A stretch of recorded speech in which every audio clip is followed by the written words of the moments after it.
मुझे ये समझ नहीं आ रही कि मैं इस पे अफसोस करूं कि हम कोई मेडल नहीं हासिल कर सके या इस बात पे खुशी मनाऊं कि हमारे जो नौजवान हैं वो नाकाफ़ी सहूलियात के बावजूद भी किसी ना किसी तरह आगे पहुंचने में कामयाब हो। किसी भी गवर्नमेंट ने आज तक स्पोर्ट्स को वो अहमियत नहीं दी जो देनी चाहिए। एक तरह से खुशी इस बात की ज़रूर है कि नाकाफ़ी सहूलियात के बावजूद भी जो हमारे लोग हैं, हमारे नौजवान हैं, वो आगे बढ़ने की कोशिश करते हैं।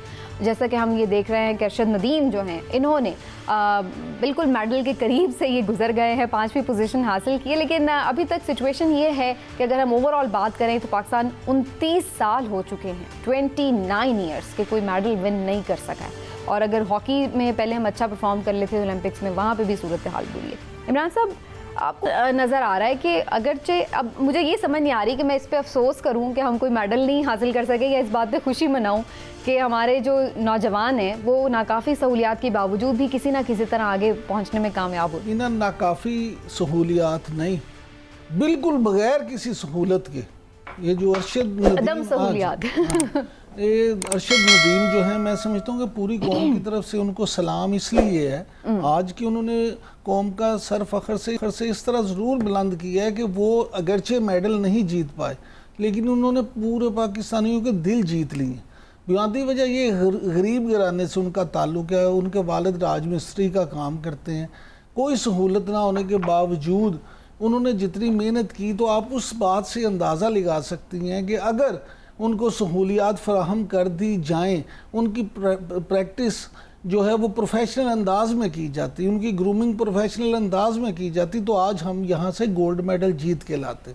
दूसरी बात ये कि यहाँ पे जो सवाल पैदा होता है, आपने अपने इंट्रो में भी अभी जिक्र किया था कि वज़ीर आज़म इमरान खान साहब जो हैं वो ख़ुद भी स्पोर्ट्समैन हैं, बिल्कुल स्पोर्ट्समैन हैं। उन्हें चाहिए कि कम से कम स्पोर्ट्स के हवाले से ज़रूर कोई मुस्बत तब्दीलियाँ लाने की कोशिश करें। पाकिस्तान ओलंपिक एसोसिएशन है जो एक ऐसा इदारा है जो जितनी भी फेडरेशंस हैं मुख्तलिफ जो खेलों की, जैसे आप वो एथलेटिक्स की देख लें, बॉक्सिंग देख लें, बास्केटबॉल देख लें, उन सब का वो रेगुलेटरी इदारा भी है पाकिस्तान ओलंपिक एसोसिएशन। उसमें तकरीबन 2 दहाइयाँ होने को हैं।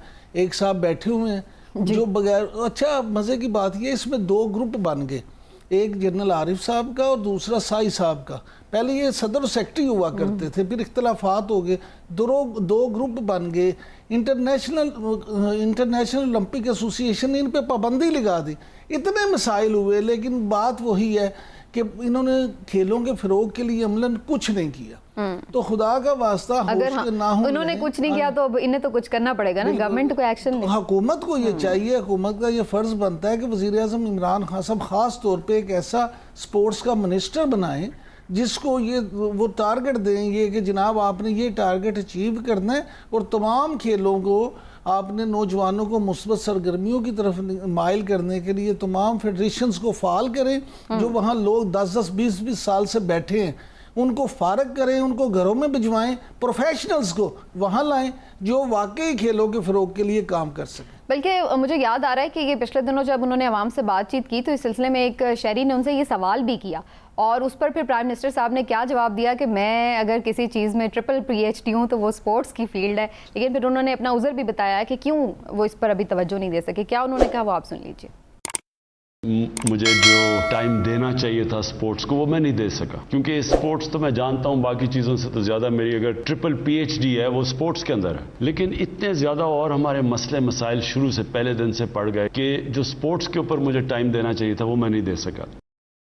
जी अली साहब, ये प्राइम मिनिस्टर साहब का इस पर मौक़िफ़ है कि और काम इतने इम्पोर्टेंट और हर मामले में जिस तरह से नीचे जा रहा था मुल्क, तो उन्हें इतना ज़्यादा मईशत वगैरह पे तवज्जो करनी पड़ी कोविड में भी कि वो फिर स्पोर्ट्स वगैरह पे नहीं अपनी तवज्जो कर सके। चीज़ तो मेरे ख्याल में इस बंदे को जो हमारा ओलंपिक एथलीट था नदीम, इसको मेरे ख्याल में हम कंग्रेचुलेट करना चाहिए कि बग़ैर ट्रेनिंग और बग़ैर एक्सपर्ट हेल्प और बग़ैर कुछ बस उसने अपनी वो लाठी उठाई और फेंका और 5 नंबर तक आ गया। एक्सलेंट।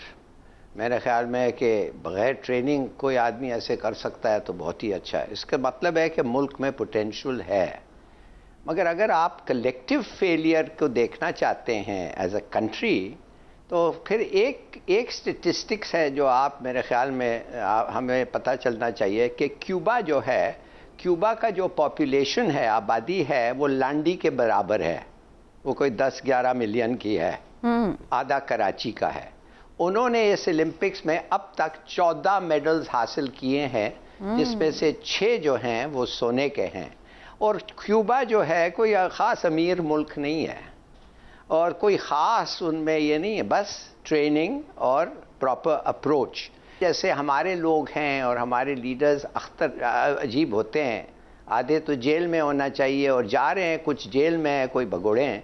तो आप क्या एक्सपेक्ट करते हैं? यही होगा। ठीक, तो आप भी और इसी से खुश मुत्तफिक हैं। होंगे और सिर्फ दुआ पे दुआ, पूरा नेशन दुआ मांगने लग जाते हैं बस। कब खुदा कभी कभी हमारा दुआ एक्सेप्ट कबूल कर लेते हैं। ठीक है, दुआ- लेकिन इससे ये तो पता चला ना, जरा नम हो तो ये मिट्टी बड़ी सरखेज है, साकी वाली बात है। कोई शक नहीं है, हाँ, लेकिन दुआ के टैलेंट तो साथ है। साथ दुआ के दवा साथ के- साथ दवा भी होनी चाहिए। बिल्कुल सही है। तो मैं ये ज़ाती तौर पे समझता हूँ कि वज़ीर आज़म साहब का जो ये एटीट्यूड है ना कि हर चीज़ उन्होंने खुद देख ली है, भाई बड़ी अच्छी बात है। आपके बड़े मसाइल थे, मईशत की तरफ आपने देखना था, मामलात को देखना था, तो आप ये डिसेंट्रलाइज करें। ये वज़ीर किस लिए होते हैं? ये इसीलिए होते हैं कि आप उनको इख्तियार दें, उनसे रिजल्ट लें। आपने हर काम अगर खुद ही करना है तो फिर तो कोई काम सीधा नहीं, नहीं वज़रा होगा। तो अपनी मर्जी से काम नहीं करते हैं। आप खुद ही प्राइम मिनिस्टर साहब ने क्या जवाब दिया कि मैं तो 3 PhD हूँ स्पोर्ट्स में, लेकिन मुझे टाइम नहीं मिला इसलिए मैं तवज्जो नहीं दे सका।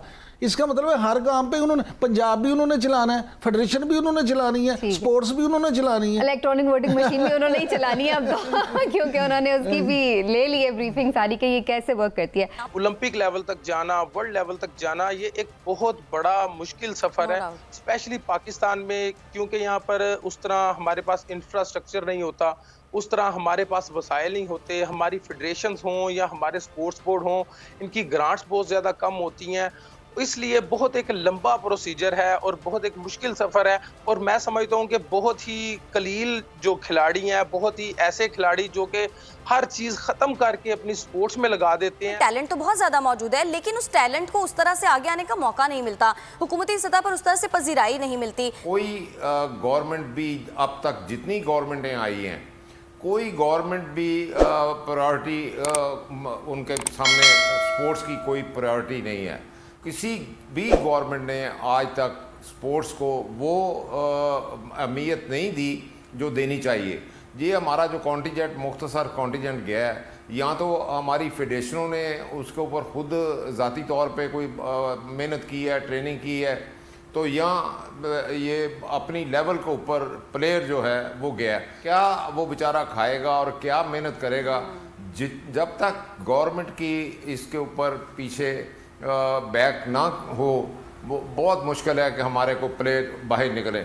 हमारे यहाँ कोई सिस्टम ही नहीं है। इवन ख्वाजा इदरीस साहब, मैं कल एक रिपोर्ट पढ़ रही थी और उस रिपोर्ट में ये लिखा हुआ था कि जो भी प्लेयर्स होते हैं दूसरे मुल्कों से आते हैं, अपने ममालिक की नुमाइंदगी करते हैं, उसके बाद अगर वो ओलंपिक्स में जीत के जाते हैं तो उनके ममालिक उनको बहुत ज़्यादा नवाजते हैं, उनको बहुत आसाइशें मिलती हैं, उनकी तनख्वाहें अच्छी होती हैं, उनके मौके मिलते हैं, उनको घर मिलता है, गाड़ियाँ मिलती हैं, बहुत कुछ मिलता है। देखिए, नवाजना तो बात की बात है। अगर कोई जीत के आएगा तो तभी आप उसको नवाजेंगे।